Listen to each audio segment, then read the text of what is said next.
Congratulations! You are in the right place at the right time. This is the Summon Courage, Change Everything podcast with Matthew Levy, an inspiring interview with a guest who has achieved big goals in life and work and who will divulge their secrets to success. Today, now, the man behind the microphone, Matt Levy. Hello, Summon Courage, Change Everything community. I'm Matthew Levy, the host of the Summon Courage, Change Everything podcast. If you like what you hear, please help spread the word in your networks with a 5-star review or equivalent. I'm so pleased to have Mark Soufleris joining us for this episode.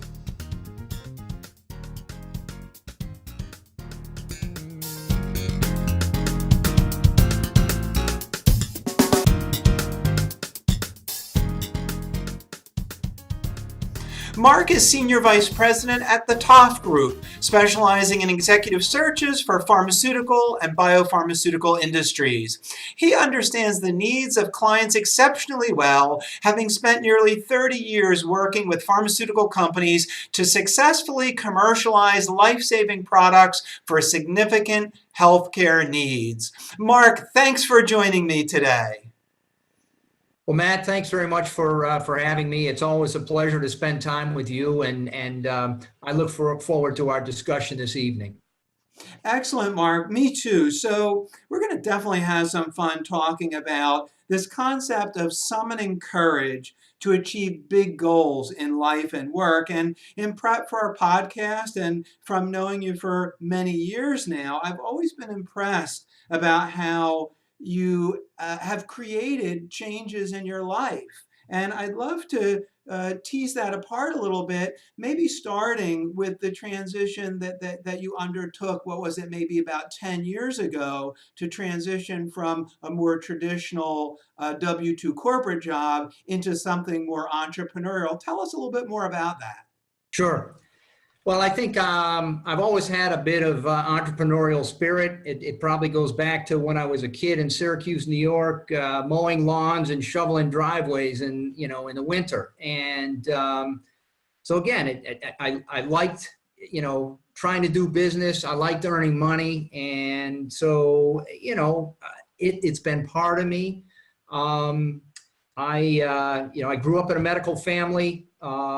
Dad was a doctor, mom was a nurse, and while I didn't have the grades to go to medical school, I had the good fortune of joining up with Bristol Laboratories division of Bristol Myers, and I got into this pharmaceutical industry, which for me was just an incredible opportunity, a great industry, and it allowed me to kind of, bring out the helper side of me that's important to me in life and in what I do.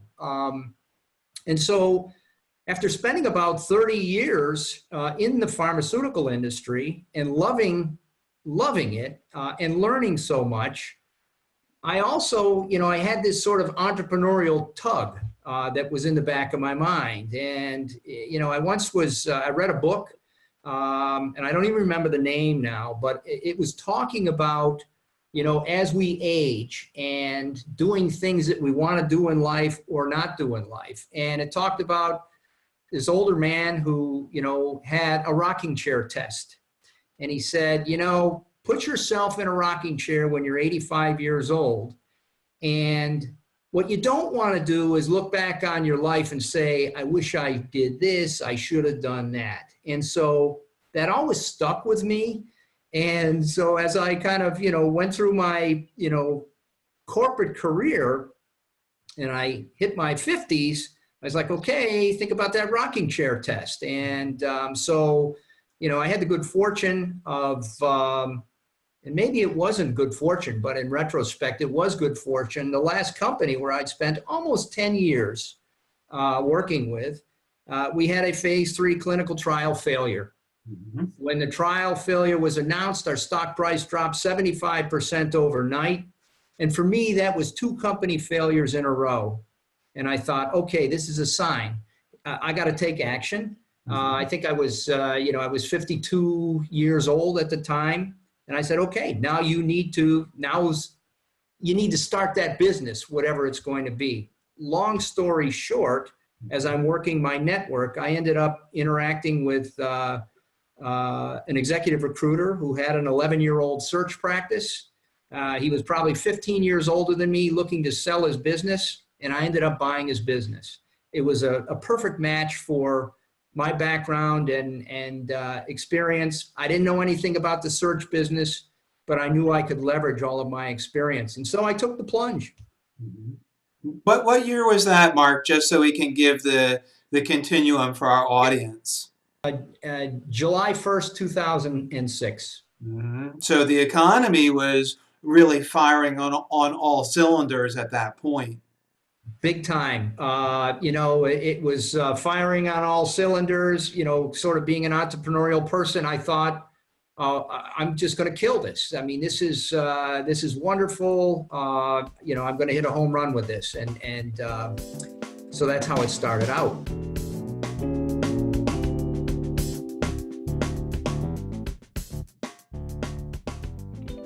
Let's rewind back to the rocking chair story. Yeah. So this was a book that you read, and the moral of the story was, you don't want to get to be in old age and live with regrets. Was that the paraphrase of the message of that book? Close enough. I mean, absolutely. It basically was, look, if you have dreams, visions, things you want to do them, because you don't want to, at the end of your life, say, I wish I'd done something. And we can all do those things.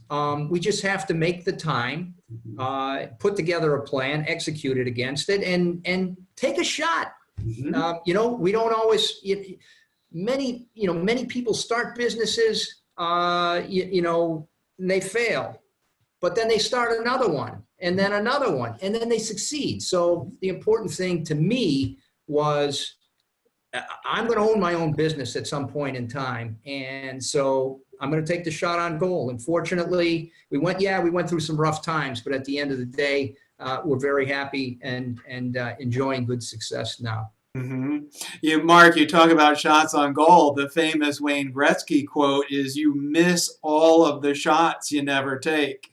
Exactly. Now wait. So Mark, how old were you approximately when you read that book and you started to think like this is something that you definitely wanted to do at some point? I was probably, I probably was in my 40s. Mm-hmm. But you didn't want to pull the trigger right away when you read the book. It sounded like you needed to find the right time. And in my coaching practice, that's always the question then, like, when is the right time? And a lot of people, they tell themselves that one day, someday, they will do this. But then the struggle is, for a lot of people, not yourself, not me, but for a lot of people, it is that one day never comes. So talk to us a little bit more about how you came to decide when was the right time to pull that trigger. Good question. So, I have 3 children that are relatively close in age. I think, 4 years separates the 3 children. So all 3 of them were in college at the same time. That was obviously not a time to decide to open my own business or, take one of these shots on goal. Mm-hmm. But once my daughter, who was my youngest, became, a senior, and I had all of those tuition responsibilities taken care of, mm-hmm. That was an event that was a triggering event. The other triggering event, frankly, was sort of, the failure of that clinical trial. And it was like, okay, this drug failed. It's an unfortunate situation. It would have been great if it succeeded. I wouldn't have maybe taken that shot on goal at that point in time. It would have been further down the road. But I said, now's the time to do something. And the combination of financial responsibilities being behind me, and then this corporate event kind of was a triggering event for me to, okay, let's go after things. And I did. Now, when you introduced the concept of buying a search firm, frankly, you made it sound to me, or it sounds like it was an easy decision to make. Was it that easy? Somehow I would think that there was a lot more that went into pulling that trigger. Another good question. It's interesting. I was always intrigued with executive search, and it probably goes back to the first call I ever got from a recruiter when I was a product manager back in the early 80s. And I thought, this is an interesting business. These people are calling me up. They're presenting me, with new company opportunities, and they're earning a living. And it's the pharmaceutical industry. So, I kind of registered in the back of my head. And then over the years, I got to know a number of different recruiters, formed relationships with them, talked to them a little bit about the work they were doing. And I thought, you know what? This could be a great business for me as I kind of hit the back end of my corporate career. I know the industry, I love it, and I love helping people. And so while I don't know recruiting, I ought to be able to learn how to do recruiting. And so I did. The business I bought had employees. I thought I can learn recruiting from them. It was also a business that was part of a franchise organization, Stanford Rose Associates. They had annual training meetings. So again, my ability to learn how to do recruiting, I was able to take training and learn how to do it and then leverage my experience. So there was some thought that went into, why a recruiting business might be good for me, given my background and experience in the pharmaceutical industry.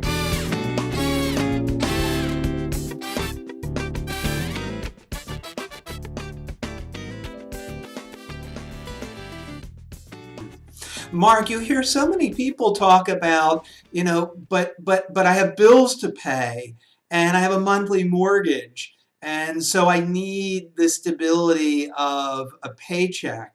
Now, in your buying of a search firm, inherent in that is that there's no steady paycheck. You have to create that paycheck for yourself. Did you have that fear of like, what happens if you don't get clients? What happens if you don't have revenue? How are you going to pay your bills? Yeah, I think, it's interesting. Again, it's one of the downsides of being an entrepreneur is you're eternally optimistic. And I'm an eternal optimist by nature anyways.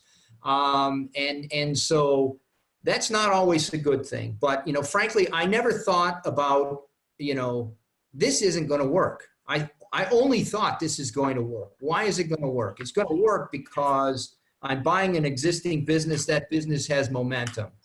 I'm going to keep that business. And here's my naivete coming in. I'm going to keep that business and then I'll add to it. Well, the reality is executive search is a service business. It's a relationship business. So the person I bought the business from had relationships with some clients that didn't automatically transfer over to me. But, to answer your question, I didn't worry about it. Again, my key financial goals of college educations for the kids were behind me. And I said, okay, time to, roll the dice, take a shot, and tap into savings and, do what we need to do to make things work. And we did go through some challenging times. My wife and I, during the 2009 economic crisis. But again, we hunkered down. I focused on running that business, concentrating on smaller number of clients, and the economy picked back up and people started hiring again. So. And I suppose you had to lean out your staff during the recession. Is that true? Oh, yeah. In fact, we had, there were a total of 5 employees and myself, and I had to let everybody go except for myself. So, I was chief cook, bottle washer, recruiter, business developer, I did researcher, I did it all. But that's what you have to do. I mean, anybody that starts a business has got to understand that there are going to be some tough times along the way, but there's nothing like answering to yourself, building something yourself and saying, when you look back, wow, we had some hard times to get here maybe, but look at the success. Look where we started and look where we are today. Yeah, it's interesting, Mark. I mean, it's a very simple thing, but if you don't want to be laid off, one way to do that is to start your own business and run a business, because then you did what you did. It's like, hey, everyone's got to go, but not me. Exactly. That's exactly right. And unfortunately, there's been, the corporate world it's a great world to learn. I would encourage everyone to, start off that way, learn fundamentals of business. But at the end of the day, it can be a very challenging world. And we've certainly seen example after example of restructurings, reorganizations, and I deal with people that have been at companies for 20 years, and then, they are given, thank you, and, on a Friday, before the holiday season, and we're reorganizing, restructuring, and they're out of a job. And that stinks, but that's the world we live in. And one way to avoid that is, if you have a vision, if you have a dream, you want to try a business yourself, take a shot. And it won't be easy, but you work hard, you can make it happen.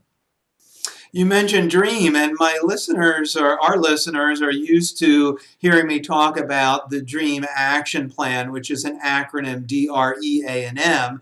The D stands for devotion, and then we have resolve, energy, attitude, and mastery. And this is a game plan that helps anybody achieve whatever big goal they want to accomplish, but might feel a little bit impossible, a little bit insurmountable. And I'd like to talk with you, Mark, about each of these components quickly and see how you may or may not have applied any of these concepts in either your move into search or other aspects of your life as well. Sure. Okay. Right. So the D is around devotion, and what it suggests is that if one really wants to achieve something, they have to develop the resiliency to overcome any obstacles or any adversity. And that devotion can be toward, you know, family members and wanting to give a future to them. It could be around a cause of some sort. It could be around helping other people. And in fact, Mark, you did mention that one of the things you really liked about this business that you got involved with is that you, at its core, you are helping people. So can you expand a little bit on this notion of setting yourself up to focus on other bigger things that then you can, keep a hold of that and overcome adversity because of it? Sure.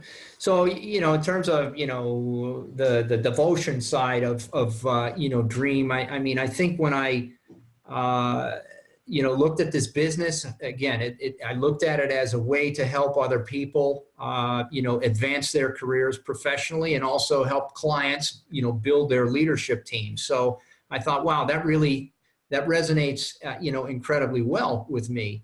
And, one of the reasons that I was looking to also take over a business is I wanted to, the vision was, I'm going to build this huge business. I'm going to get my kids involved.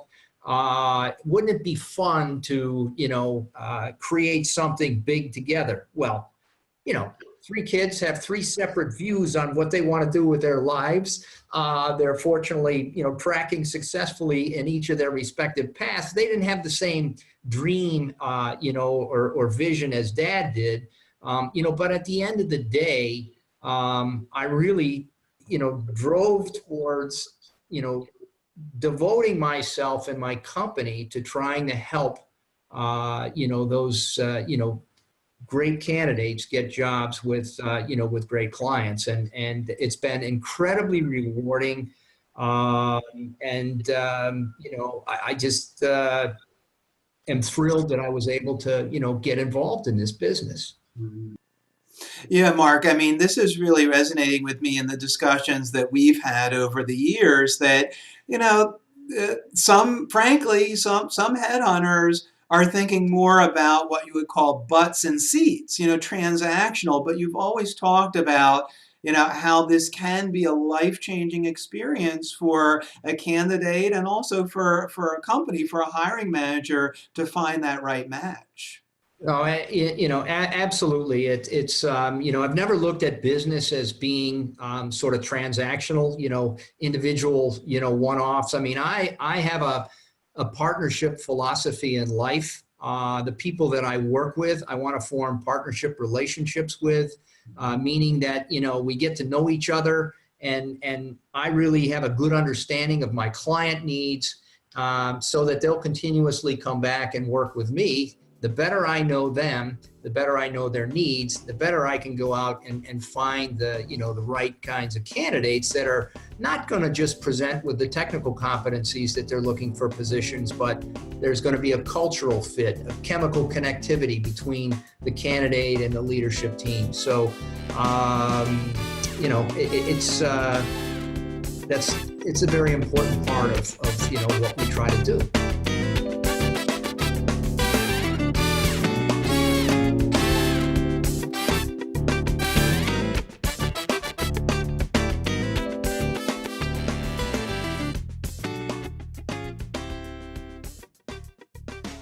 Yeah, this idea of devotion to something bigger, I believe this also comes into play with one of the newer initiatives that you're working on to leave a legacy in some way.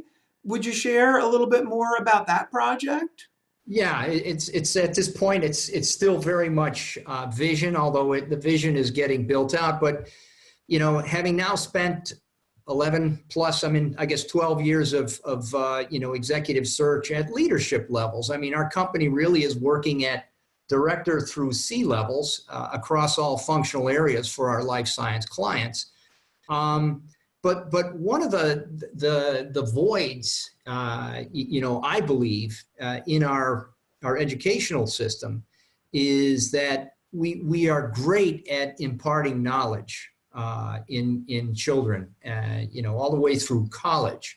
But what we're not as great at doing is operationalizing that knowledge. And so, what I'm thinking of creating, what I'm trying to create is a new business that will focus on the recent college graduates, that's going to show them career pathing in the pharmaceutical industry. This is an industry that I know, I love, and probably could help be an ambassador for, if you will, all of these college graduates that are coming out with degrees that don't necessarily know what they want to do.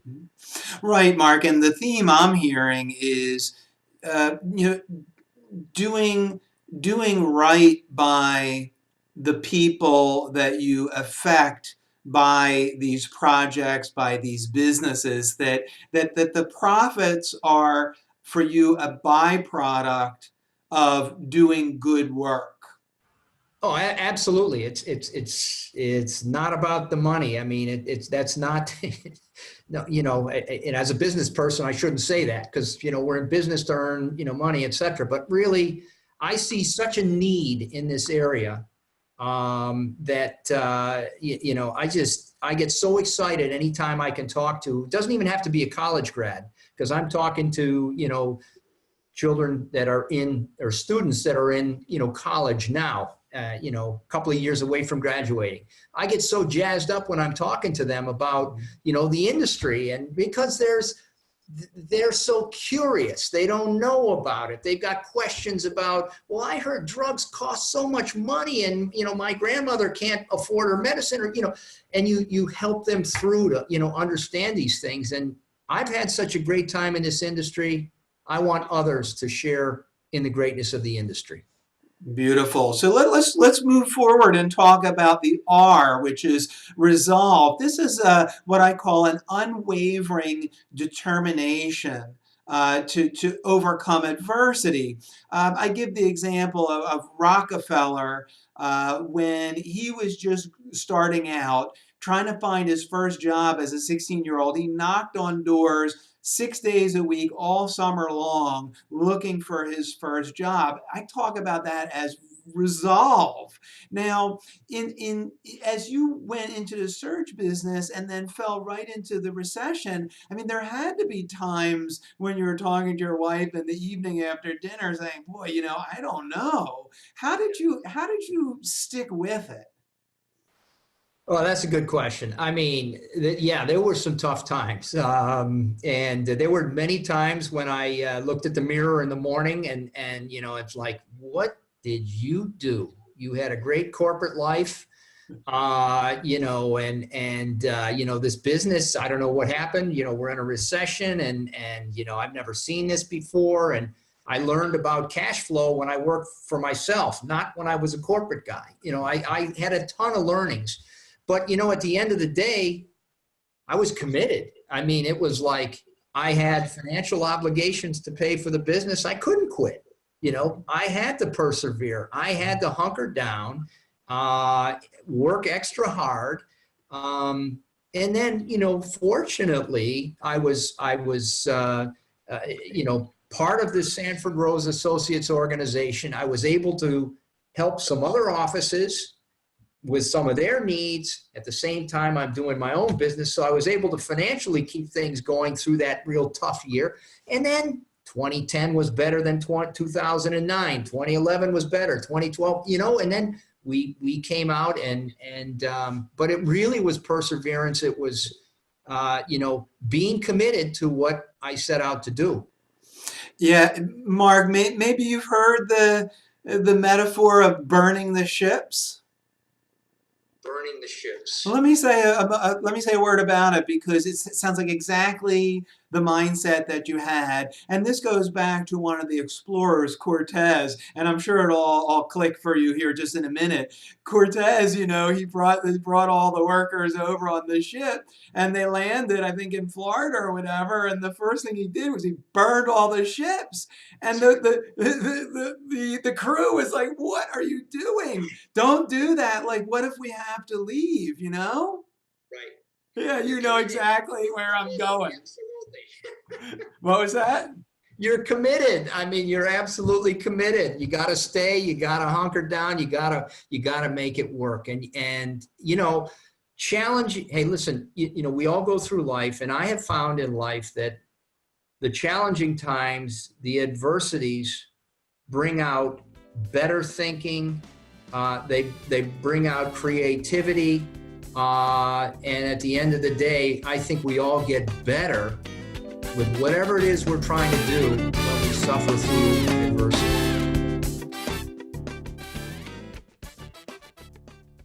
Absolutely. No doubt about it. No doubt about it. Let's talk about energy, because in order to do what you did and are still doing, it seems like it takes maximum energy. You can't really do it half-baked or half-assed. And I talk in the Dream Action Plan about thinking about the people, places, and things that give you energy, and conversely, the people, places, and things that drain you of energy. How do you try to incorporate this concept of having maximum energy in your life? Well, I've always, it starts with attitude. Again, I mentioned I'm an optimistic person by nature. I think we're all responsible for our own happiness. And so we need to set ourselves up in situations where we're going to be happy. I think happiness, it gives me energy. So I do things that are going to make me happy. The work that I do, I love. And I've been fortunate to find an industry early on in my career that I just, got great passion around, and from that passion and energy, I enjoy so much.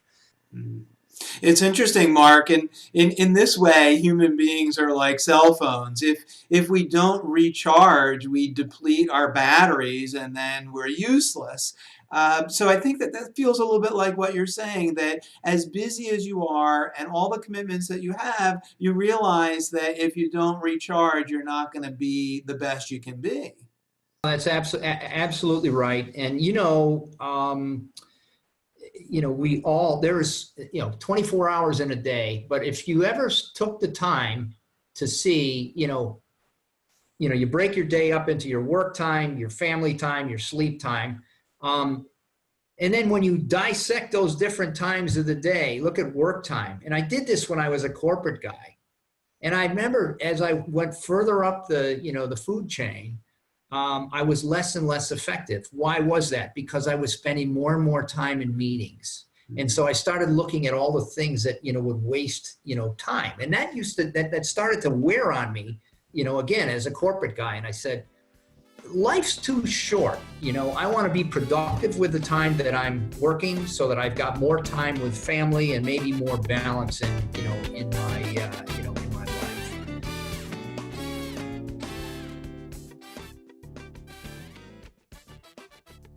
Good. The A in dream is attitude, and you've addressed that a few times already. The power of a positive attitude, mind over matter. But what else would you like to add to that? I mean, you say that you're naturally optimistic, but even an optimist at times starts to have self-doubts and limiting beliefs. When you have those things, how do you overcome them?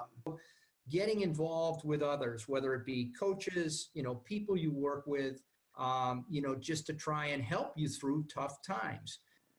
Yeah, right, Mark. So, like in as it relates to people that are being negative, as you suggest, they're going to pull you down. And so the idea is divesting yourself of those types of people as best you can and hanging out with the 5 people that, will raise your game and likelihood that you will also be raising theirs. Yeah, I can think back of, some situations business-wise where, companies going through mergers, for example. Those are incredibly challenging times. And I just remember, being involved with transition teams. Yeah, Mark, so the M in dream is about mastery. I talk about the importance of continuous learning. A great example being reading books in your area of interest and continual personal and professional development. You mentioned a moment ago that reading books is one way that you keep a positive attitude. Did you have a book or two that you really love on your bookshelf? One is a book called Get Your Point Across in 30 Seconds, and it's by Milo Frank. The other book is Never Eat Alone by Keith Ferrazzi. Both good, business books from the standpoint of networking and, communicating. And I found them to be helpful books, for me, not necessarily, attitudinally, but in terms of behaviorally. It's important for all of us to build networks, throughout our careers, throughout our lives. And it's important for us to, be able to communicate effectively and particularly, Milo Frank's book, when you're delivering negative, news or information, you got to be able to do it quickly so that people understand. Yeah, Never Eat Alone is definitely one of my favorites. And at the end of the book, Ferrazzi basically says something like this. He says that life isn't about the offices we've held, the titles we've held, the amount of money that we've made, that life is like a quilt. And all of our relationships are like the different patches on the quilt. And, that's the sign of a successful life, is having built those deep relationships and leave them behind and learn from them. No, that's a great quote. And when you stop and you reflect, back, as I think back on, my career, different companies that I've worked for, the relationships that I've formed in those companies, have stayed with me. And so all of us, we're building, as we go along. And I mean, I actually didn't recall that, quote from his book, but I mean, it's so true. And it's so important for us to think about building that, that patchwork quilt as we go through our lives. Mm-hmm. Yeah, one more thing about networking. One of the sayings is the size of your network ultimately can also help to determine your net worth. Absolutely. Absolutely true. And, I actually learned a lot about networking from my kids, believe it or not, as a young corporate guy, when I first started in industry, I mean, the company got 150% of my time and energy. I mean, I was nose to the grindstone. It was company, whatever company I was with. And I never spent time trying to build relationships outside of my company. So I had great company relationships, but when I think about the industry, that we're part of, there's so many opportunities to form great relationships with people in the industry, but outside of the companies that we work in. And so it was actually my oldest boy gave me the book by Farazi. And he said, Dad, this is a great book, and it's applicable to, what you're doing, and I said, I read it and I was like, oh my God, this is, here's my son teaching me, which was great.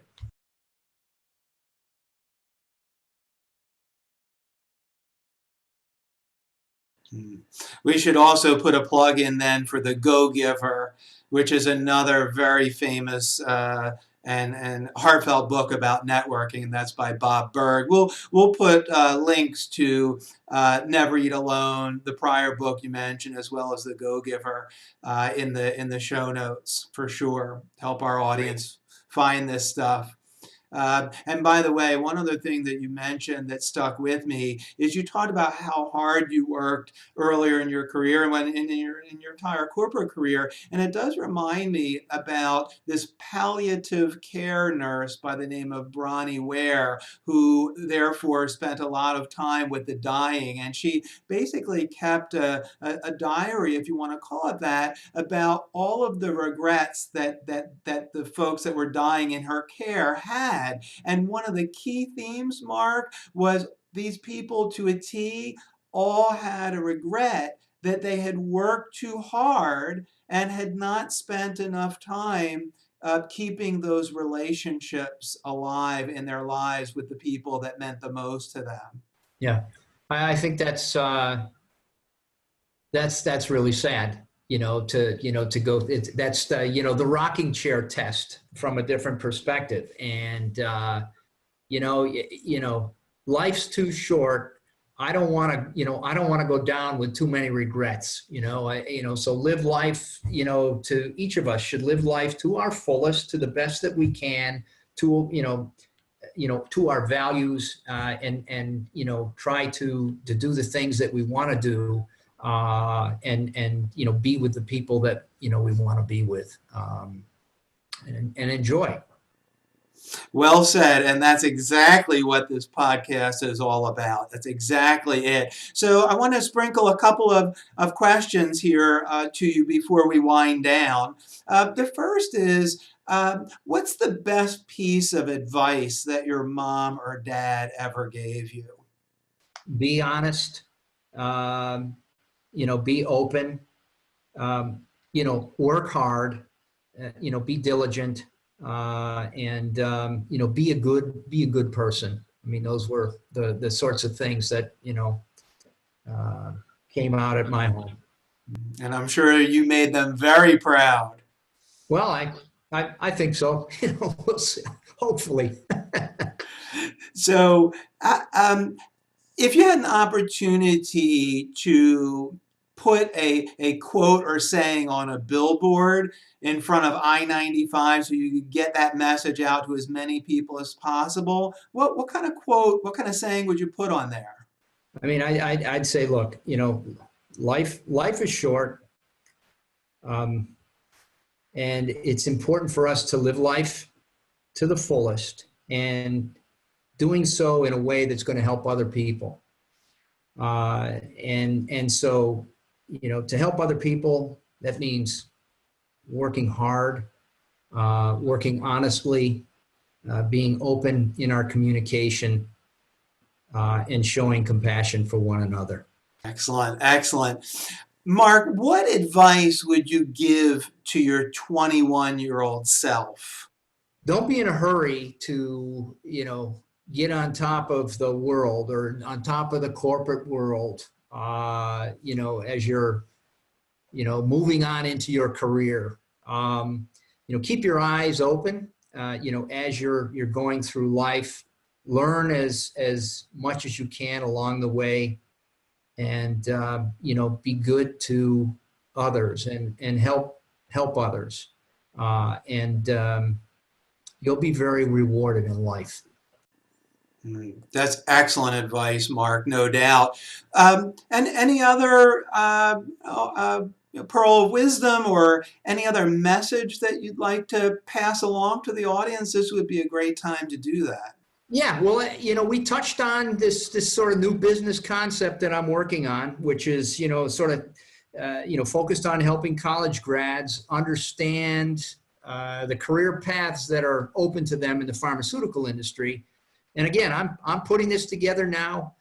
There's a lot of good people that are listening, and I'd love to connect with anyone that has ideas on, how I can, help these college grads come into what I think is the best industry in the world. Excellent, Mark. And to that end, then, what's the best way for the audience to reach out to you? Certainly, via my email, which is msoufleris@thetoftgroup.com, or certainly call me at my office anytime, 727-796-2201. And love to connect with anyone that wants to connect. Excellent, Mark. Thank you so much for joining us today. It was a fantastic conversation.